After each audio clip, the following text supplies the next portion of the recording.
Hello everyone. तो क्या हाल चाल है आप सभी के। उम्मीद करते हैं सब अच्छे से होंगे और आप लोग अपने एग्ज़ाम की तैयारी भी अच्छे से कर रहे होंगे।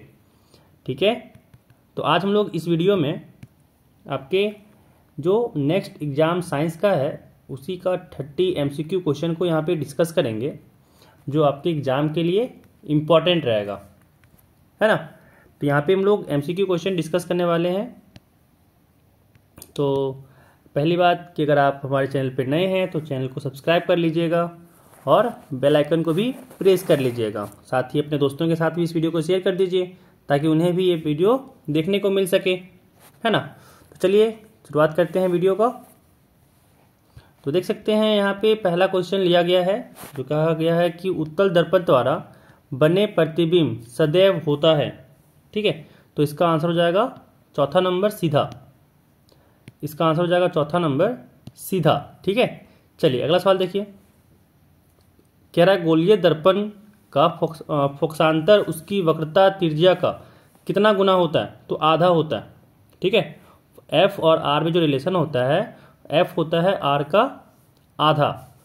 ठीक है, चलिए अगला सवाल देखिए कि अवतल दर्पण की फोकस दूरी होती है, तो तीसरा का आंसर हो जाएगा तीसरा ऋणात्मक।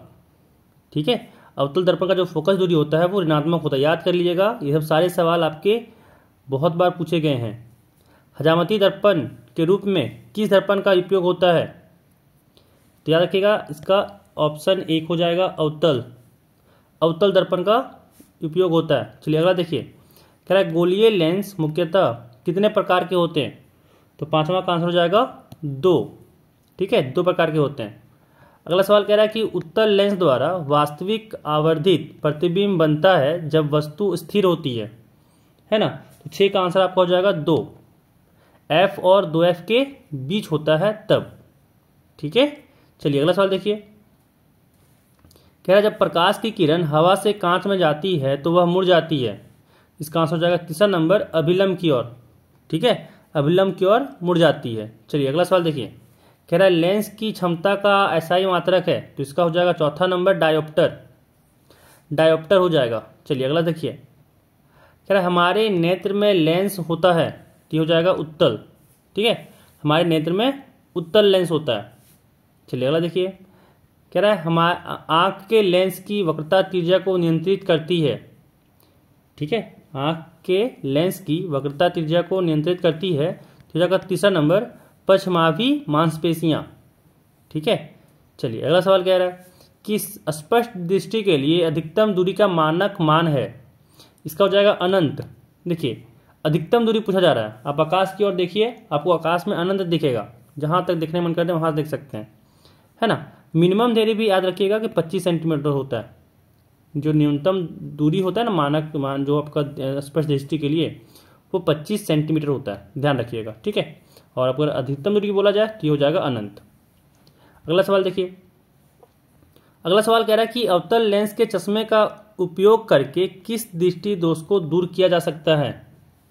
ठीक है, तो 12 का आंसर हो जाएगा 1 निकट दृष्टि दोष।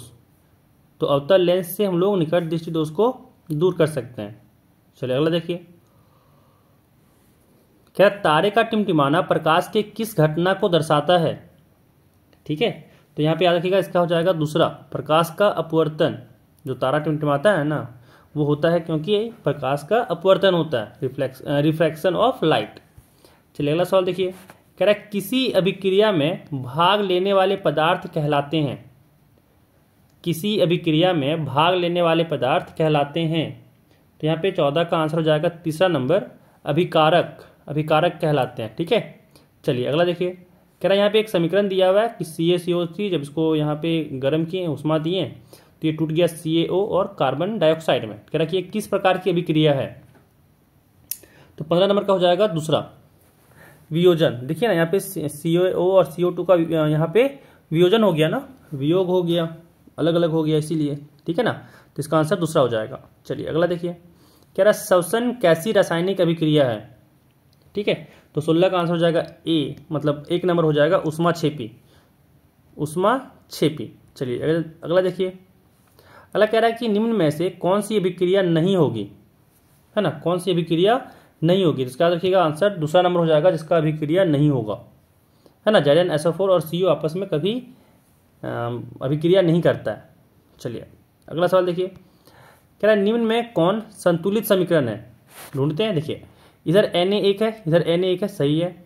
इधर जो आपका हाइड्रोजन है, हाइड्रोजन यहाँ पे 4 है, लेकिन इधर देखें तो यहाँ 2 और एक यहाँ पे 3, हाइड्रोजन इधर 3 है, मतलब ये तो हो नहीं सकता। इसकी बात करें तो Fe, देखिए यहाँ पे Fe 3 है बाएं तरफ, तो दाएं तरफ भी Fe 3 है। हाइड्रोजन देखिए 2 यहाँ पे और 4, मतलब 4 दूनी 8 हाइड्रोजन है, तो यहाँ पे भी 8 हाइड्रोजन है। ऑक्सीजन की बात करें तो यहाँ 4 है, तो इधर भी ऑक्सीजन 4 है, मतलब ये जो दूसरा नंबर हो गया वो आपका दूसरा नंबर ये सही हो गया, ठीक है। संतुलित समीकरण दूसरा नंबर है। तीसरा नंबर अगर चेक करना चाहते तो चेक कर सकते हैं कि देखिए यहाँ पे ऑक्सीजन 2, यहाँ पे ऑक्सीजन 2 और एक यहाँ पे 3 ऑक्सीजन है, बट यहाँ पे देखिए 4 ऑक्सीजन है ना। इसी कारण से ये भी आपका संतुलित नहीं है, तो दूसरा नंबर आंसर हो जाएगा। चलिए अगला देखिए,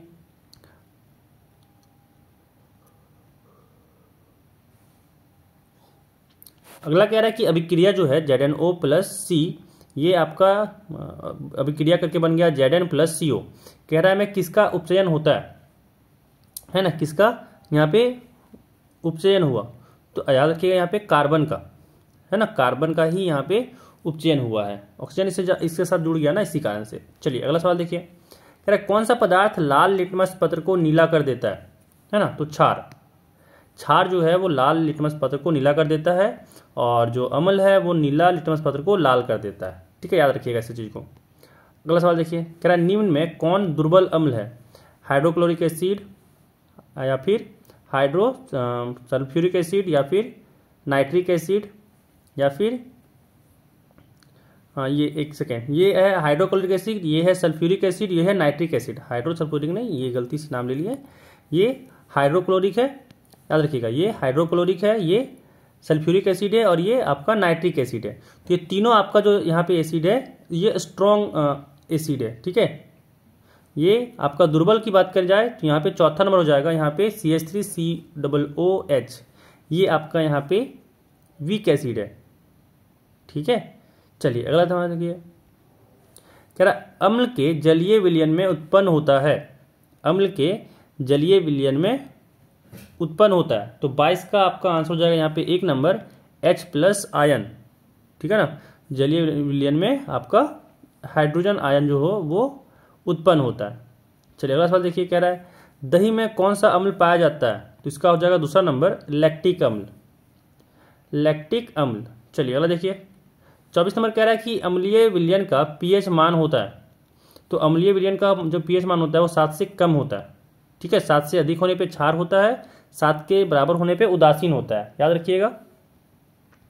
चलिए अगला सवाल देखिए, कह रहा है कौन अधिक क्षारीय है, जिसका pH वैल्यू सबसे ज़्यादा है ना वो अधिक क्षारीय होगा, और pH वैल्यू जबकि जिसका सबसे कम वो अधिक अम्लीय होगा, ठीक है। तो याद रखिएगा अगर pH वैल्यू सबसे ज़्यादा तो क्षारीय, pH वैल्यू सबसे कम जो होगा वो अम्लीय होगा। चलिए अगला देखिए, कह रहा है विरंजक चूर्ण का रासायनिक सूत्र है, तो यहाँ पे हो जाएगा तीसरा नंबर CaOCl2, ठीक है। चलिए अगला देखिए, कह रहा है प्रकाश संश्लेषण में ऑक्सीजन बाहर निकलती है, तो इसका आंसर हो जाएगा पहला नंबर जल से, ठीक है ना। प्रकाश संश्लेषण में जो ऑक्सीजन बाहर निकलता है वो जल से निकलता है। चलिए अगला देखिए, कह रहा है यहाँ पे कि अनोक्सी श्वसन के फलस्वरूप क्या बनता है, तो 28 का आपका हो जाएगा दूसरा नंबर एथिल एल्कोहल। चलिए अगला देखिए सवाल,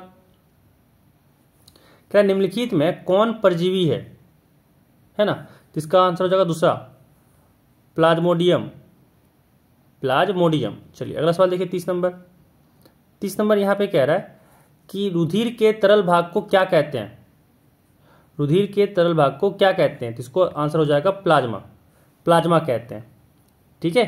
तो ये आपके 30 क्वेश्चन रहे जो आपका यहाँ पे अच्छे से याद कर लेना है, क्योंकि एग्जाम में अगर कोई भी इसमें से आया ताकि छूटे ना, है ना।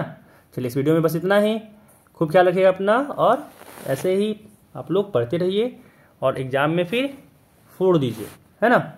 मिलते हैं फिर अगले वीडियो में।